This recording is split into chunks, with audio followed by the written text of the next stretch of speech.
Okay guys, so I was originally going to do this over at Dogwood Park this morning. It was supposed to be raining like all day, all night, and for the next like 2-3 days here. But when I got up this morning, my phone said that it was supposed to be clear. And you know how they are with the weather, they don't know what's going on. So I jumped up, got a shower, got dressed, grabbed all 3 of my boards, and I was heading out to the park. As soon as I walk outside, it starts thundering and starts pouring. I don't know how much you can hear in the background here. It's still coming down a little bit. Every few minutes you hear a big crash of thunder and some lightning, and then it starts pouring again, and then it backs off. I don't know.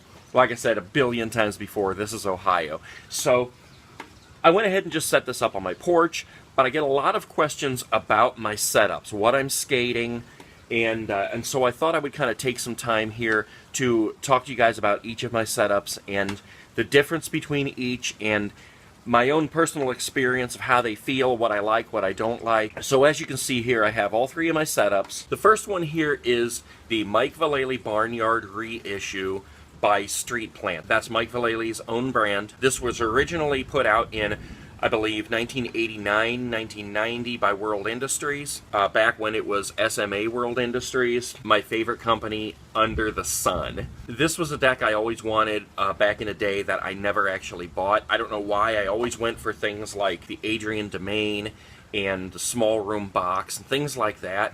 But this is the reissue of the Barnyard. This is 9.5 by, I believe, 31, if I'm not mistaken. This is the first deck I started using when I started back to skating, when I was about 360 pounds or something like that. As you can see, I have the rails on there. I love rails. I've always used them, and I always will. The reason I like rails is because, number one, it gives you something better to hold on to. No matter how you grab your board, you can hold on to it easily, even if you have to do the mall grab. When you go in to do slides, you're sliding on plastic, not wood. A lot less friction there. Rails also strengthen your board. So all these kids who are out there breaking boards every other day, if you were using rails, it wouldn't happen so often. I have independent 169 trucks on here, Powell G-Bones wheels, Reds bearings. On the trucks, I did swap out the bushings. I don't know how well you can see those. They're yellow. They're independent 98A, I believe. 96A. They're super hard. I like really tight trucks. The stock bushings, they were so squishy, it just did not allow me to tighten them as much as I like. You can see these 2 really long bolts here.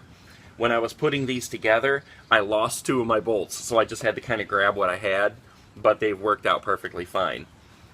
I also have Lucky risers. They're 1/8 inch, and I've said before, but I'll say it again, the reason I like risers is because they add a little extra cushion between the trucks and the board. It's wood against metal, and if you put a piece of rubber in there, it helps with that cushion in there, adds a little barrier between that. Otherwise, it's just metal against wood. Some people like to go through these boards like they're free.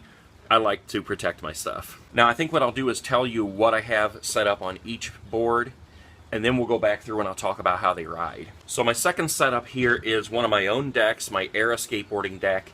And again, I have the rails on here. As far as brand goes with the rails, they're just Powell Rib Bones reissues. You know, they're like $7 or $8 a pair, something like that. Back in the day, I used to use ugly sticks, and they were huge. But I really like these.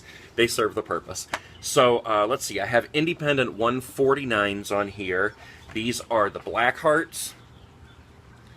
I just have the regular ABEX 7 bearings in here, and Bones 100 wheels. Again, I have 1/8 inch risers. Like the other ones, I swapped out the bushings, but these are Thunder 100A bushings. Really hard, good bushings, but the one is shaped kind of like a cone, so it's really strange on there, but it's served the purpose. I thought it was going to be a problem at first, but it's been good. But if I had to do it again, I would choose the independent 96A Super Hards over these just because of the shape. And my third setup here is, again, my other board, which is the Era Born This Way. You probably watched my setup video the other day. These are vintage Grind King trucks.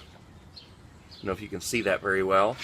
And the cool thing about these is that the kingpin is upside down, so when you're grinding, you have tons of space between the Kingpin and the actual truck. I ended up leaving the regular bushings in here because as I tightened them, they actually worked. They worked for my preference of having really tight trucks, so there's really no reason for me to swap those out. I have 1/4-inch risers on there. Really no reason for that other than that's what came when I ordered a bundle of stuff. Regular mounting hardware. As far as the size of the trucks, these are the equivalent of independent 139s, I believe.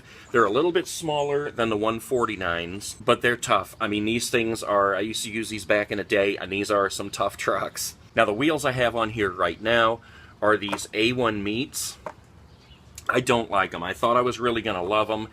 They're big, they're kind of soft, they feel like old school wheels. But when I stepped on the board, it just kind of felt like you were pushing into the cement. Almost like it was a soft black top that wasn't done curing or something. It was really, really strange. So, like I showed you yesterday, I have these Bones STFs I'm going to be swapping out.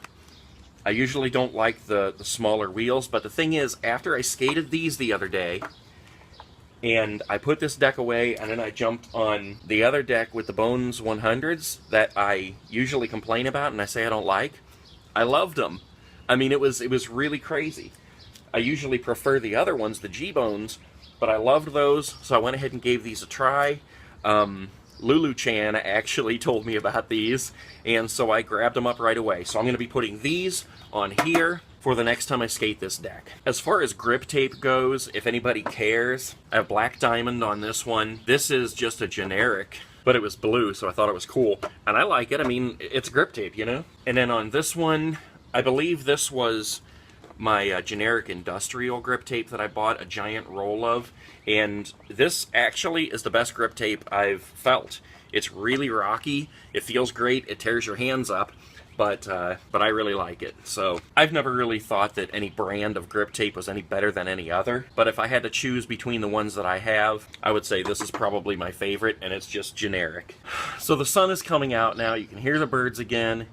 For the moment it has stopped raining, but everything is still wet, and the way things have been going, it's probably going to start pouring again. I really wanted to be at the park so I could skate these individually, back to back to back, and kind of give you my opinion right on the spot about them, but I've skated them enough that I know what I can tell you about them. So I'm going to go ahead and just insert some footage from some of my previous videos here while I tell you what I think about the way each of these skates and why I chose each one of them.